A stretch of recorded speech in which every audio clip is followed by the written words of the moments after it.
자, 우리 먼저 아멘으로 하나님을 좀 마음을 다해 예배합시다. 할렐루야. 자, 오늘도 같은 말씀을 나누는 모든 예배자분들 예수님의 이름으로 환영하고 축복해 드립니다. 같이 우리 2025년의 결단을 먼저 함께 고백하도록 하겠습니다. 큰 소리로 고백합시다. 믿음은 들음은 그리스도의 말씀에서 한 번만 더 자기 자신을 향해서 선포하는 마음으로 믿음은 들음은 그리스도의 말씀에서 믿으시기 바랍니다. 많이 들으십시오. 근데 들었을 때 잘 못 알아들을 수는 있습니다만 그래도 많이 들으십시오. 오늘의 말씀도 그럴까봐 걱정이 돼서 미리 얘기하고 시작하는 겁니다. 자, 오늘은 남유다의 종교개혁에 관한 이야기를 좀 들려드릴까 해요. 남유다의 종교개혁.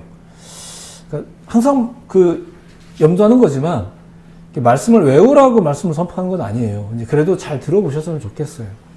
자, 오늘 본문은 요시야라는 사람이 왕이었을 때의 이야기입니다. 이제 요시야가 종교개혁을 단행했거든요. 자, 그의 종교개혁은 남유다 역사에서 두 번째 종교개혁이었습니다. 두 번째 종교개혁. 자, 근데 요시야가 왕이 되었을 때는 그의 나이가 불과 8살이었거든요. 종교개혁은 물론 그 이후 18년이 지나서지만 요시야가 8살 때 왕이 되었었어요. 자, 그는 왜 그렇게 어린 나이 때 왕이 되었을까? 그리고 그는 시간이 흘러서 왜 종교개혁을 일으켰을까? 자, 그 사연이 이제 그의 과거와 다 있겠죠. 그래서 어쩔 수 없이 또 그 과거를 조금만 이제 보려고 하는 거예요. 자, 요시야 왕의 아버지는 아몬이라는 사람입니다. 뭐 이런 이름도 외울 필요는 없어요. 자, 그 아몬이라는 사람이 있었고 할아버지는 므낫세였었습니다. 이 므낫세가 중요합니다. 역시 외울 필요는 없지만 일단 므낫세라는 이름은 잠깐만 기억해 두세요. 자, 또 거슬러 올라가 보겠습니다. 이스라엘이 남과 북으로 두 쪽이 났을 때 그럼에도 불구하고 나름 야훼 신앙의 정통성을 유지했던 게 남유다였었습니다. 남유다가 있었는데, 근데 이 남유다 역시도 시간이 지나면서는 서서히 이제 죄악이 만연해지는 그런 나라가 됐죠. 자, 그러다가 절정이 됐던 게 언제냐면은 아하스라는 사람이 왕이었을 때예요. 모르셔도 상관없어요. 자, 그런 때가 있었어요. 뭐 항상 역사가 좀 이렇게 반복되는 게 있잖아요. 자, 아하스 때 아주 나라가 엉망이었습니다. 자, 그러다가 이 아하스가 죽고 나서 그 뒤에 히스기야가 왕이 돼요. 들어본 적이 있는 이름일 거예요. 놀랍게도 그 히스기야가 종교개혁이라는 걸 첫 번째 일으켰어요. 자, 그러니까 아버지가 만들어 놓은 세상을 뒤바꾸는 거예요. 그렇겠죠? 아버지가 왕이었을 때 아버지가 만든 세상을 이 자식이 왕이 되었을 때 바꾸는 것. 이게 종교개혁이었어요. 이게 남유다의 첫 번째 종교개혁. 그는 민족의 위기가 히스기야 얘기하는 겁니다. 히스기야는 민족의 위기가 기본적으로 하나님 앞에서 죄악 때문이라고 생각을 했습니다. 그래서 결과적으로 종교개혁을 단행을 한 거예요. 그리고 이제 들어보신 적이 있겠지만 그는 하나님 앞에서 정직했던 사람이었는데 심지어 죽을 병에 걸렸다가 기도하면서 15년의 생명 연장을 또 은혜로 받은 사람이기도 했었습니다. 자, 그런데 그렇게 하나님의 은혜로 생명이 연장된 히스기야 그때에 낳은 아들이 므낫세입니다. 네, 므낫세. 아까 들어봤죠? 므낫세. 근데 놀랍게도 그 므낫세가 이스라엘 남유다 역사의 최악의 악한 왕이었거든요. 그의 할아버지 아하스처럼. 자, 므낫세가 왜 그런 악한 왕이 됐는지에 대해서 사실 성경이 이렇게 구체적으로 말하는 건 없는데 사실 그게 중요하잖아요. 우리가 항상 원인을 알고 싶어 하는 게 있으니까. 자, 이것도 나름대로 이제 상상을 해보자 이거죠. 막 상상하는 건 아니고요. 당시의 상황이라든가 정세 등을 좀 염두해서 이제 상상을 해보면 이렇습니다. 들어보세요. 므낫세의 아버지였던 히스기야가 왕이었을 때 그때의 국제 정세는 아수르라는 나라가 그 고대 근동 지역에 패권을 쥐고 있었을 때였습니다. 심지어 그 아수르에 의해서 이 남유다의 동족 북이스라엘이잖아요. 어째 갈라지긴 했지만 그 북이스라엘이 그 아수르에게 멸망했거든요. 그때가 히스기야 때예요. 자, 그런데 히스기야는 바로 그러한 아수르의 위협이 근동 지역의 여러 나라에 다, 남유다라고 예외가 아닙니다. 다 남유다도 막 위협을 했어요. 그런데도 불구하고 히스기야는 오직 하나님을 의지했죠. 그러면서 결과적으로 보자면 하나님의 도우심으로 그 아수르의 위협을 극복을 해요. 단순히 어떤 한 번의 위기를 극복했다가 아니라 히스기야가 왕 노릇을 하는 그 기간 동안은 심지어 아수르의 위협이 더 이상 없었어요. 자, 그런데 므낫세가 왕이 되고 나서 그는 아버지와 달리 그 아수르에 대항하기보다 친아수르 정책을 펼치게 돼요. 자, 왜 그랬을까? 자, 막상상은 안 하겠습니다. 있는 걸 근거로 해서 지금 소개해드리고 있는 중인 거예요. 사실 그가 친아수르 정책을 펼쳤다는 게 사실은 훨씬 더 타당합니다. 현실적으로 그게 타당한 거예요. 일단 그는 아버지처럼 믿음이 좋은 사람은 아니었거든요. 자, 이 얘기는 이따 맨 마지막에 할게요. 자, 그렇게 믿음이 없는 안목으로 현실을 보자면 아수르라는 나라는 적으로 삼기보다 동지로 삼는 게 훨씬 더 자연스럽고 현명한 판단이라는 거예요. 자, 오늘날도 설령 아무리 싫어도 굳이 미국을 우리가 적으로 만들 이유가 없는 것과 같은 맥락입니다. 우리가 그런 거죠. 옛날에 그랬어요. 난 일본은 너무 싫은데 역시 카메라는 소니야 막 이랬거든요. 이런 거랑 비슷한 것 같아요. 므낫세가 친아수르 정책을 펼쳤던 것도 사실은 이게 그냥 믿음이 없는 관점에서 그냥 세속적인 관점에서 보자면 그렇다는 얘기예요. 이게 원래 타당해요. 이게 오히려 타당한 거예요. 그러다 보니까, 어쨌거나 그러다 보니까 아수르의 종교나 아수르의 그 종교 정책까지도 다 이제 문이 막 열렸으니까 이렇게 된 거죠. 다시 말씀드리지만 외교 정책적으로만 볼 때는 이게 나라를 말아먹는 게 아니라 오히려 이게 나라의 평화를 위해서는 근시안적으로 보자면 좋은 방법인 게 맞아요. 제가 지금 그걸 동의한다는 뜻은 아닙니다. 자, 그런데 앞서 므낫세의 할아버지 아하스도 그랬어요. 아하스도 아수르랑 친했거든요. 그러니까 이 아하스나 므낫세가 악한 왕으로 평가를 받는 것은 단순히 신앙적인 문제 혹은 이런 정치적인 판단 때문만은 아니지만, 자, 중요한 거는 그들의 이 정책적인 판단 때문에 결국 남유다 백성들의 영성은 나락으로 떨어진 거예요. 그게 우리가 보는 관점이잖아요. 성경이 소개하는 건 주로 그런 겁니다. 그런데 그의 아버지 히스기야는 어땠나 하는 거죠. 그는 철저하게 하나님을 바라보는 사람이었었어요.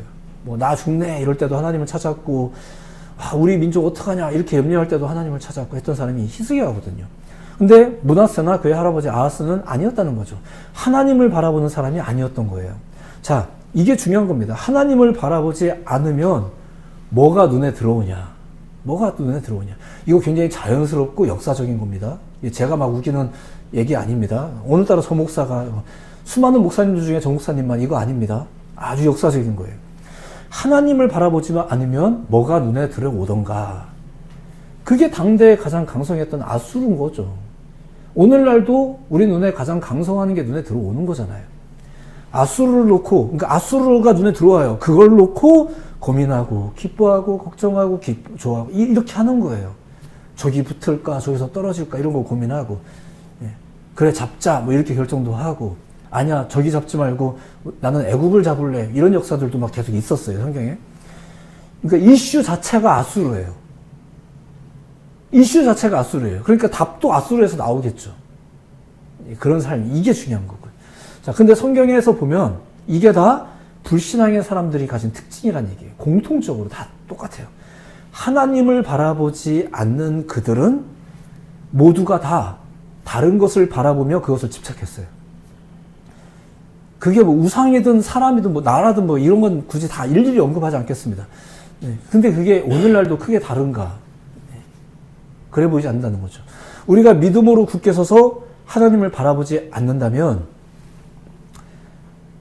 제가 소심하게 예언하건대 우리는 이 세상에서 가장 크고 좋고 화려하고 효과적인 그런 것들을 더 자꾸 보게 될 거예요. 그게 눈에 들어오시게 될 거예요.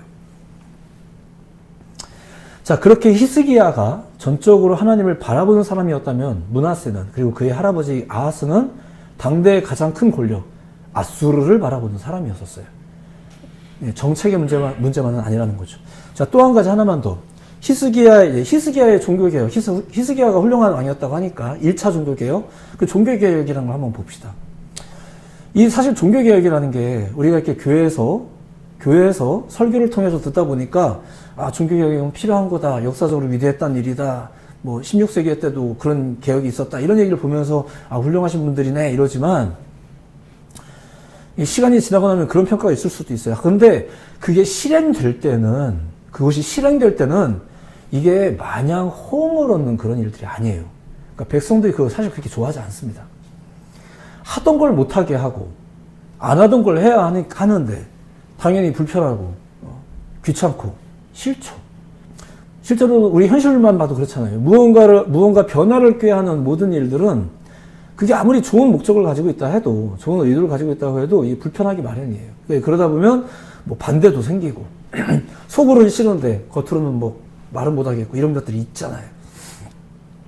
자, 더군다나 그 당대의 종교개혁이라는 게 뭔지 아마 그 띄엄띄엄 들어보셨을 거예요. 당대의 종교개혁이 뭐겠습니까? 대표적으로 우상이라는 걸 무너뜨리고 그리고 산당을 허무는 일이 그게 종교개혁이었었어요. 여기에서 특별히 남유다의 왕들 중에서도 나름대로 하나님을 잘 믿는 사람들이 뭐 여럿 있었는데 그 산당까지 허무는 왕은 그 히스기야랑 오늘 본문의 이야기인 요시야, 아직 제가 설명도 안 하고 있지만 히스기야랑 요시야밖에 없었어요. 산당까지 허무는 것. 이렇게 우상과 산당을 허물었다는 게 어떤 의미였을까? 나쁜 거니까 나쁜 거를 허무는 거는 잘한 거잖아요. 이렇게 우리가 단편적으로 오늘날은 우리가 이해하겠지만 들어보세요.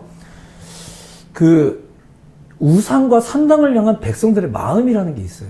사실 그게 되게 중요한 문제입니다. 예.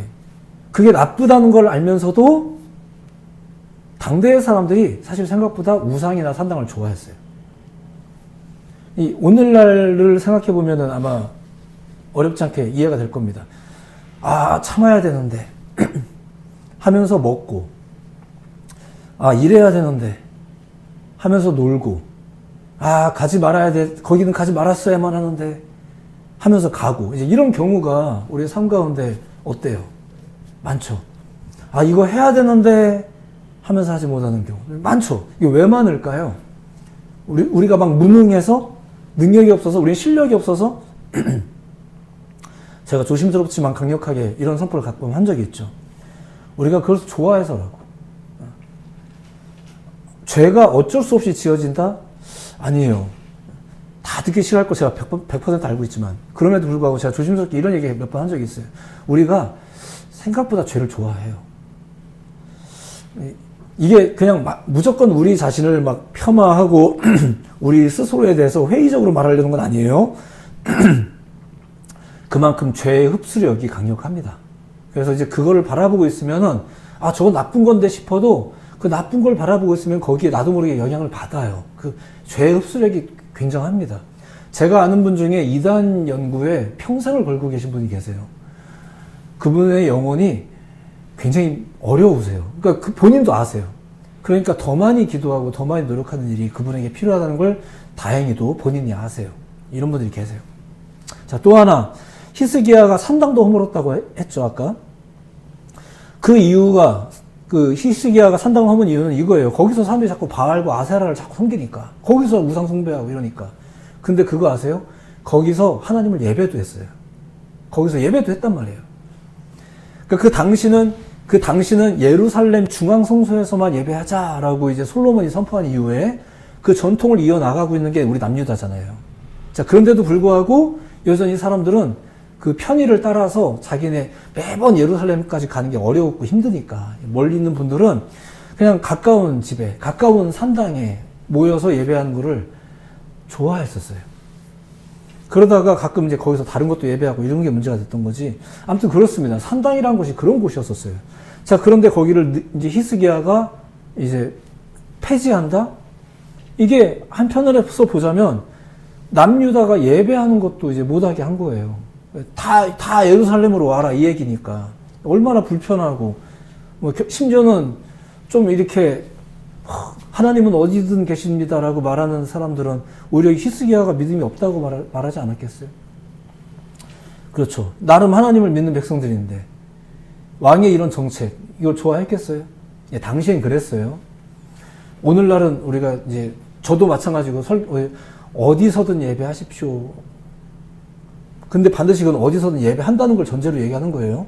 어디서 예배하든 상관없습니다. 이렇게 얘기하고 있지만 예수님도 말씀하셨고 그 전통을 따라서 오늘날의 예배자들은 또 그렇게 이야기하고 있지만 그 어디서든 예배해야 된다는 걸 전제로 얘기하는 거고요. 근데 당시에 보자면 이런 정책은 나름 믿음의 사람들에게 그렇죠? 나름 믿음의 사람들에게는 거슬리죠. 영성생활을 불편하게 만드는 거니까. 종교개혁이라는 게 그런 거예요. 그 실상을 잘 들여다보면 굉장히 좀 누군가는 굉장히 이것을 옳게 여기기도 했겠지만 같은 교회를 다니는 사람들 중에서도 반대자들도 또 생기고 이렇게 되는 게 이게 종교개혁이에요. 자, 그런 종교개혁을 문화세가 다 지켜보는 거 아니에요. 다 지켜보는 거잖아요. 어떤 마음이었을까? 뭐 그 마음까지는 잘 모르죠. 잘 모르겠어요. 종교개혁이 쉬워 보이진 않았겠죠. 경우에 따라서는 우리 아버지가 왜 이런 걸 하면서 욕을 먹는지 이렇게도 볼 수 있겠죠. 하나님을 순전하게 믿는 우리 아버지, 내가 잘 알고는 있지만 이게 아버지의 그런 것이 자신 눈에 어떻게 보였을까? 그런 상상을 좀 해봅니다. 정확히 그 어린 문하세의 마음을 가늠하기는 어렵지만 결과는 우리가 알고 있는 거니까 결과는 알아요.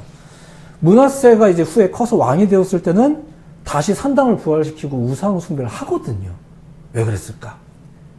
한편 사람들은 막 좋아했어요. 그때 막 나라가 망했다고 막 우리가 문하세 나빠 이렇게 말하고 있지만 아니라니까요. 백성들 좋아했어요. 처음에. 그 산당에서 다시 하나님을 예배하고 뭐 다른 것도 예배하고 막 그렇게 했죠.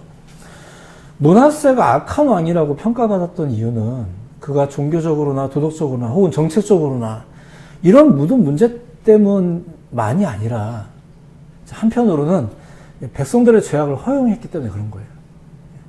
하나님을 바라보지 않은 근본적인 이유도 있지만 백성들의 그 죄악을 허용한 것. 그러니까 백성들이 하고 싶은 대로 내버려 둔 거죠. 심지어 그걸 부추겼어요. 괜찮아. 하나님은 다 용서하실 거야. 이러면서 부추겼어요. 자, 지금까지의 이야기를 간단히 정리하자면 이렇습니다. 사실 어려운 얘기는 아닙니다. 문하세도 그렇고 백성들도 뭐 이 할아버지 아하스도 그냥 믿음이 없었던 거예요. 그러니까 믿음을 가진다는 게 이렇게 차이가 나는 거예요. 그리고 믿음이 없었다는 말은 앞서 얘기했죠. 하나님을 바라보지 않는 것, 하나님께 나아가지 않는 것 이런 겁니다. 자, 한 가지만 더. 다시 한번 히스기야는 하나님 보시기에 정직한 왕이었다고 했잖아요. 종교개혁의 위협을 이룬 사람이에요. 자, 그런데 사실 그 히스기야도 나이가 먹어서 나라가 안정기에 들어섰을 때 그리고 죽을 뻔하다가 살아났는데 아들까지 얻었어요. 성경에 보면 다른 아들이 있었다는 얘기가 없었거든요. 근데 문하세를 얻었잖아요. 아마 문하세를 굉장히 곱게 키웠을 거예요. 오냐오냐 키웠을 거예요. 자, 어쨌거나 그렇게 히스기야도 나이가 먹었을 때 그도 왜 그런지 모르겠지만 점점 세속적 가치를 추구하는 사람이 됩니다. 나이 먹어서. 자, 이런 모습도 문하세가 보지 않았겠습니까? 그러니까 우리 아버지가 백성들이 막 싫어하는데도 불구하고 좋은 나라를 만들겠다 하면서 막 이런 걸 하는 것도 봤고. 자, 그런데 그래서 나름대로 뭐 공감이 됐든 안 됐든 존경스러운 아버지였는데 또 어느 날 또 보니까 우리 아버지도 또 세상 사람들하고 뭐 똑같은 거 고민하고 이러고 있는 모습들. 이거 다 문하세가 보지 않았겠어요? 자, 이런 것이 문하세에게 어떻게 받아들여졌을까? 모르겠습니다. 자, 어쨌거나 이런 배경 하에서 문하세는 왕이 됐고 어떤 왕이 됐는지는 앞서 잠깐 소개해드렸고. 자, 근데 문제는 이거예요. 남유다가 그 문하세의 통치하에서 55년이라는 시간이 흘러요. 이건 남유다와 북이스라엘은 이미 망했지만 두 나라를 통틀어서 가장 긴 재위 기간이었습니다. 그 기간 동안에 아버지와는 전혀 다른 방식으로 문하세가 남유다를 통치했고 남유다는 소위 이제 갈 때까지 간 그런 나라가 돼버립니다. 앞서 북이스라엘이 망한 걸 다 봐놓고도 남유다가 이런 나라가 되어버려요. 자, 그러다가 문하세 이후 문하세의 아들이 이제 아몬이에요. 근데 그 아몬도 이제 그 아버지하고 크게 다르지 않았습니다. 그렇게 아수르만 바라보고 살다가 신하들의 배신 때문에 암살당해서 죽습니다. 2년 만에 죽어요. 그래서 요시야가 8살밖에 안 됐는데 왕이 된 거예요. 그리고 오늘 본문이 바로 그 요시야의 이야기로 들어간 거예요. 하나도 몰라도 돼요. 근데 그냥 뭔가 이렇게 자꾸 올라갔다 떨어졌다 올라갔다 떨어졌다 한 이야기만 이해하셔도 괜찮습니다. 자, 그렇게 요시야가 왕이 됐습니다. 나라는 엉망이고. 자, 요시야는 그 나라가 건강하고 막 이럴 때, 그리고 충분히 왕노릇 할 만한 때 왕이 된 게 아니에요. 나라는 엉망이고, 또 왕은 어려요. 지금 이런 상태가 그때의 남유다예요. 이런 나라 꼴을 보면서 하나님이 가만히 있지 않죠. 그래서 선지자들이 등장을 하는 거예요. 사실 아하스 때나 므낫세 때도 선지자는 있었어요. 그런데 그들이 그 선지자의 말을 안 들었죠. 심지어 므낫세는 선지자를 죽였습니다. 하여튼 뭐 그렇게. 자, 어린 요시아가 왕이었을 때에도 그래 선지자들이 있었어요. 그들은 모두 이전 시대를 다 경험을 했고, 그리고 이제 이 어린 왕이 딱 저 보좌에 앉아 있는 거를 보고 있는 지방에 그 소리 소문 없이 존재하던 목회자들이에요. 그들이 이제 그 어린 왕의 곁에 가서 증거하는 거죠. 스바냐 같은 사람들. 스바냐는 특별히 왕족이었습니다. 그 히스기야의 현손으로서 요시야 왕과는 이제 먼 직접 관계죠. 자, 그가 이제 어린 요시야 왕에게 이제 접근할 수 있는 또 왕족이니까 좀 뭔가 좀 용이한 부분이 있었나 봐요. 가서 이제 민족의 죄악을 고발하면서 야, 이대로라면 우리나라 망한다. 이게 스바냐서의 내용입니다. 그 내용을 여러분들 이제 조만간 아침에 보게 될 거예요. 그러면서 하나님의 심판을 막 경고했던 사람이 이 스바냐. 그리고 또 이제 시간이 좀 더 지나서 요시야의 그 어린 시절부터 그에게 영향을 많이 끼치고 종교 개혁에까지 많이 영향을 끼친 사람이 예레미야. 이런 사람들이 많이 요시야에게 하나님의 뜻을 소개하고 나타냈죠. 그리고 이제 훌다라는 사람, 훌다라는 여선지자가 있었는데 뭐 그녀에 대한 기록은 많지는 않습니다, 성경에. 근데 그녀가 언제 등장하냐면은 그 율법책이 발견되고 났을 때 그 율법책의 의미를 이렇게 설명해 주는 사람이 훌다 여선지자입니다. 자, 이런 사람들이 요시야 왕 곁에 있었어요. 이제 오늘 본문의 상황을 이제 좀 짤막하게 소개해 드리겠습니다. 자, 요시야 왕이 성전을 보수하다가 그 율법책을 발견했대요. 8살 때 왕이 된 요시야가 즉위한 지 8년 차에 그 개인적인 신앙 고백을 먼저 가졌습니다. 16살 때. 보통 요 나이 때 예수님 만나고 이러면서 이렇게 회개하고 이렇게 합니다. 그래서 제가 중고등학교 시절을 그렇게 규정하는 거예요. 그때가 하나님을 만나고 회개하고 이런 기초를 닦는데 좋은 시절이다. 뭐 이렇게 얘기하는 거예요. 뭐 정해진 건 아닙니다만. 그렇죠. 보통 그 나이 때 인격적으로 하나님을 만나는 거죠. 자, 그런 그에게 영향을 많이 끼쳤던 게 스바냐나 예레미야 같은 사람들이에요. 자, 그러다가 12년 차 때, 그러니까 20살이 되었을 때, 이게 진짜 좀 왕같이 보일 때, 청년이고, 좀 왕노릇을 할 만한 그때에 이제 예루살렘에서 우상숭배를 제거하기 시작해요. 이게 개혁의 첫발인 거죠. 그러다가 즉위 18년 차 때, 그러니까 26살 정도 때에 오늘 본문에 성전 수리를 하는 도중에 이제 왜냐면 성전이 엉망이었거든요. 우리 아버지 때, 아몬 때, 그리고 우리 할아버지 때, 므낫세 때 여기를 계속 방치했으니까 55년이 넘도록 거기를 방치했거든요. 그러니까 거기가 엉망이죠. 거기서 막 오히려 막 사람들이 들어와서 그 우상 숭배를 거기서 하고 해버리고 이러니까. 근데 그래서 이 성전을 수리해야겠다라는 마음을 먹고 이제 26살 때 그 일을 진행하는데 거기서 율법책을 발견한 거예요. 근데 이것도 사실 되게 웃기죠. 성전에서 율법책이 발견됐다. 이거 너무 웃기지 않나요? 원래 율법책은 정확히 위치는 모르겠지만 이게 뭐 책상인지 의자 위인지 이런 건 위치까지는 모르겠지만 원래 율법책은 성전에 있었어요. 계속. 다만 므낫세나 아몬이 왕 통치하던 그 시절 동안에 얼마나 책을 안 봤으면, 얼마나 성경을 안 봤으면, 얼마나 이 성전을 방치했으면 뭐 하나 제 기능을 발휘하는 게 없는 이런 성전, 이런 말씀이었다는 거죠. 완전히 잊혀지고 사는 거예요. 그 자리에 계속 있었어도 발견되지 않는 말씀, 발견되지 않는 진리. 오늘날에도 사실 마찬가지예요. 하나님이 없어졌어요? 교회가 없어졌어요? 건물 말하는 건 아니에요. 근데 어쩌면 다 그냥 제자리에 다 있어요, 여전히. 자, 그런데도 잊혀지는, 보지 않는, 주목하지 않는, 바라보지 않는 뭐 이런 진리가 있습니다. 진리가 없어서가 아니에요. 하나님의 능력이 없어서가 아니에요. 우리가 보지 않아서죠. 우리가 믿지 않아서요. 뭐 아무튼 뭐 이런 얘기가 우리 신앙의 어떤 내용들이겠죠. 자, 근데 어쩌거나 발견이 되었대요. 그래서 사실 이 발견됐다는 말이 뭐 굳이 따지자면 좀 웃긴 말 같이 저는 느껴져요. 야, 이게 발견됐다고? 이게 뭐 이상한 일이라고. 아무튼 이런 생각이 좀 들었습니다. 자, 그게 발견이 됐대요. 그리고 이걸 왕에게 이제 보고를 해요. 그리고 그 내용을 이제 왕이 알게 됩니다. 근데 그 내용을 이 요시야가 몰랐었던 사람이 아니에요. 알고 있었어요. 누구한테 들어서 알았겠어요? 그게 스바냐 예레미야예요. 어릴 때부터 그 얘기 들으면서 자랐거든요. 자랐다가, 그러니까 개혁도 하고 있잖아요. 지금 개혁하고 있는 중이잖아요. 그러다가 성전에서 율법책을 발견되고, 이제 훌다 여선지자가 그 의미를 막 설명해 주니까, 그러면서 이제 그걸 깨달으면서 막 슬퍼하면서 막 애통하면서, 이 개혁을 내가 또 더 제대로 해야 되겠다, 이런 마음을 품고 이제 나아간 거죠. 이게 이야기의 전체입니다. 그러니까 정확히 말하자면 이런 겁니다. 사실 교회 다니시는 분들 중에서도 오해하는 부분들이 있는데, 요시야가 성전을 수리하다가 율법책을 발견해서 종교개혁을 일으킨 게 아닙니다. 종교개혁은 그의 어린 시절부터 들어오던 말씀 때문에 이미 시작이 됐습니다. 그 개인적인 신앙 고백은 16살 때 있었고요. 내가 이제 구체적으로 내가 좀 말을 해가면서 좀 하자 할 때는 20살 때부터 이미 그걸 시작했고요. 그러다가 26살 때 성경책 발견한 거고요. 이런 얘기인 겁니다. 그러다가 발견되고 나서 종교개혁은 말씀을 들음을 통해서 이미 시작됐고요. 그러다가 율법책을 발견함으로 인해서 내가 들어왔던 말씀이 그거구나라고 확증을 한 거예요. 개혁은 이미 시작됐고 그 이후부터 더 개혁의 활력을 얻게 되었죠. 오늘의 이야기는 이게 다 여기까지만 일단 소개해드릴까 합니다. 좀 큰 그림만 소개해드린 것 같긴 해요. 남유다의 개혁 역사를 한번 생각해 보자는 거예요. 그 친족의 역사, 그 인물의 역사로 놓고 보자면 사실 일관성이 전혀 없습니다.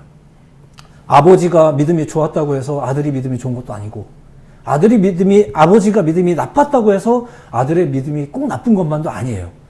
그러니까 일관성이 없어요. 그 영향이 없지는 않겠지만 그 연관성은 절대적이진 않아요. 자, 그렇다면 사실 제가 지금 엄청나게 많이 강조하지는 않았지만 이 개혁의 모든 상황과 그 배후 속에서 영향을 끼쳤던 게 뭐냐 이거예요. 지나가듯이 얘기한 그게 하나님의 말씀과 선지자예요. 잠깐 얘기했잖아요. 아하스나 므낫세 시절에는 선지자가 없었어요? 말씀이 없었어요? 있었어요. 있었는데 그걸 주목하지 않죠. 심지어 그 말 전하는 걸 듣기 싫어서 죽여요. 그런데 그것을 가까이 했던 왕들 어땠나? 이게 사실은 그 종교개혁의 차이로 확연하게 갈리게 되는 거죠. 그리고 요시야의 경우 잠깐 얘기했지만 어려서부터 본인이 원하지 않았던 어려서부터 선지자의 말씀을 가까이 했던 사람이에요. 더군다나 그가 만났던, 성경에 기록된 것만 가지고 이야기하자면 그가 만났던 첫 번째 목사님이 누구예요? 그게 스바냐예요. 스바냐는요, 강성이에요, 강성. 우리나라가 이대로라면 망한다. 이거를 8살 되나, 어린 왕에게 내가 처음 다닌 교회가 굉장히 강성교회예요. 그게 이제 요시야였다는 얘기예요. 이런 목사님 만나면 힘들죠. 자, 어쨌거나, 이렇게 어려서부터 말씀을 들어가면서. 근데 그거를 율법책을 보면서 확증을 했다니까요. 보니까 율법책에도 똑같이 나와 있더라, 이거예요. 종교개혁의 역사를 잘 살펴보면 그 배경의 핵심이 뭘까? 말씀과 선지자였습니다. 제가 그래서 가끔 여러분들에게도 교회라는 성전을 무시하는 건 아니에요. 근데 교회라는 성전보다도 여러분들 말씀과 사람이 중요합니다. 제가 마냥 자신있게 말하지 못하고 있지만 목회자가 그래서 중요합니다. 여러분들에게 안 좋은 상이 많은 거는 저도 공감하고 이해하고 좀 민망합니다. 하지만 그럼에도 불구하고 여러분들 말씀과 목회자가 그래서 중요합니다라는 이야기를 자꾸 하는 이유가 전 제 선포가 이 성경의 이야기에서 벗어나지 않았다고 확신하기 때문에 이런 이야기를 하고 있는 것 뿐이에요. 목회자가 그러면 튼튼하냐, 올바르냐, 그런 얘기는 뭐, 인정합니다. 인정하고 부끄럽게 생각합니다. 저도 노력하겠습니다. 자, 어쨌거나 그렇다는 얘기예요. 종교개혁의 역사, 삶의 개혁의 역사, 변화의 역사, 새로운 시작 혹은 새로운 끝, 어떤 환경이든 간에 그런 것들의 역사를 보면 그 배경에 무엇이 있는가. 물론 선지자도 답은 아닙니다. 하나님의 말씀이 답이에요. 오늘날은 달라졌을까? 많은 게 달라진 건 저도 알겠어요. 하지만 달라지지 않은 것도 알겠어요. 그걸 보는 거예요. 그리고 오늘날 우리가 예배하면서 우리가 계속해서 다시 한번 확고하게 새겨야 될 것이 있다면 그게 뭐겠냐. 세상이 변했으니까 우리도 변한 장단에 맞춰서 우리도 예배하는 게 이게 또 지혜고 이게 뭐 하나님의 은혜입니까? 이게 이걸 하나님의 은혜라고 우리가 말하면서 예배하는 게 답인가? 상황이 어쩔 수 없어서 그렇게 해야 될 수도 있는 거는 맞아요. 저도 실제로 여러 현장에서 우리나라만 같아도 제가 여기 윗지방에서 예배할 때랑 아랫집에서 지방에서 예배할 때랑 교회들의 형태도 다르고요. 예배 형태도 다르고 심지어 성도들의 영성과 스타일도 다 다르더라고요. 저는 많이 경험해 본 사람이잖아요. 더군다나 외국에 나가서 이곳저곳에 가서 예배를 그 현장 예배를 직접 경험해 본 입장에서는 뭐가 답이라고 주장하는 건 오만이죠. 한동안 우리 대한민국의 예배 방식이 제일 뭐 짱이다 이래가지고 뭐 했던 적도 있는데 되게 오만한 거죠. 그 형식을 가지고 말하는 거는 사실 쉬운 얘기는 아닙니다. 하지만 이 흐름을 보니까 뭐 어려운 건 이해가 돼요. 여러분들 다 외우실 필요도 없고 오늘따라 또 설교가 어렵죠. 그러니까 근데 이게 책으로 배웠든 경험적으로 배웠든 이 역사만 봐도 무엇이 진짜 키워드일까라고 자꾸 소급해 올라가고 찾아가 보면 너무 뻔한 것에 또 도착하더라 이거예요. 그게 말씀. 그리고 이 땅에서 우리 곁에 계속 때로는 욕을 먹고 때로는 눈에 보이지도 않는 목회자들 이런 존재들이 좀 있더라 이거죠. 그런 사람들이 그렇죠. 대우받고 하는 게 중요한 건 아닌 것 같아요. 사실은 대우받아봤자 오히려 더 나빠지는 경우가 더 많았어요. 근데 어쨌거나 그렇습니다. 그런 존재를 통해서 개혁의 역사가 진행됐다. 이것이 오늘의 이야기입니다. 자, 무언가 새로운 시작이 될 때마다 또 새로운 달이 또 시작이 돼요. 뭔가 이런 시점이 있을 때마다 또 어떤 우리의 마음가짐들을 주의를 기점으로 다시 한번 한 주를 시작할 때마다 이제 설교자로서 목사로서 이런 말씀들은 항상 동일한 마음으로 저는 매주 설교를 하고 있거든요. 오늘은 본문을 이걸 삼아서 이야기하고 있지만 때로는 우리가 애통하면서 때로는 기대하면서 월요일을 맞이하는 것처럼 율법책을 찾아서 너무 행복한 마음도 있지만 또 옷을 찢어가면서 하는 그런 게 있는 거죠. 마음을 찢는다는 것, 옷을 찢는다는 것, 이런 선지자가 있고 이런 영성가들이, 이런 성도들이 시대에 있다는 것, 이건 복입니다. 이건 기회예요. 개혁의 역사가 우리 삶 가운데, 변화의 역사가 우리 삶 가운데 날마다 있기를 응원해 드립니다. 하지만 저는 응원할 뿐이고요. 또 말씀을 증거해 드릴 뿐이고요. 그 변화의 역사를 주도하는 건 여러분과 성령일 거예요. 여러분들의 역사 삶 가운데 여러분들이 그런 결단을 하시고 도전하시고 노력하는 일들이 엄청나게 필요합니다. 조건으로서 이야기하는 건 아닙니다. 그거 해야 복 받는다 이런 얘기는 아닙니다. 아니지만 그게 믿음의 역사인 거예요. 여러분들 삶 가운데 오늘의 이 말씀을 통해서 또 새로운 한 주를 결단하시고 열심히 사십시오. 열심히 사시고 그 무엇보다 열심히 믿으십시오. 돈 버는 것만 열심히 하지 마시고 열심히 돈 버는 중에 내가 크리스찬이구나. 그리고 하나님은 살아계시는데 내 믿음은 괜찮나? 이런 고민과 의문점들을 매일 나에게 다가오는 나에게 날라오는 문자 같은 것들을 조금씩 참고하시면서 유튜브에 노상 떠 있고 관심 받지 못하는 유튜브에 많은 영상들이 있어요. 그런 영상들을 때로는 조금씩 찾아도 보면서 우리가 하나님을 고민하는 거죠. 이렇게 사는 게 우리의 믿음인 거예요. 그게 개혁의 의지인 거예요. 있어도 안 했던 사람들, 그게 아하스 문하세. 어려서 선택권이 없어서 억지로라도 들으면서 자랐던 게 요시야. 이런 거겠죠. 여러분들도 아마 마찬가지일 것 같아요. 어떻게 마냥 하나님의 말씀이 사랑스럽겠어요. 하지만 가까이 하십시오. 그리고 다가가셔야 됩니다. 결단하셔야 됩니다. 그런 믿음의 삶을 살아내는 여러분들의 한 주가 되기를 바라고요. 응원해 드립니다. 예수님께서 여러분들과 함께 계실 것입니다. 기도하겠습니다.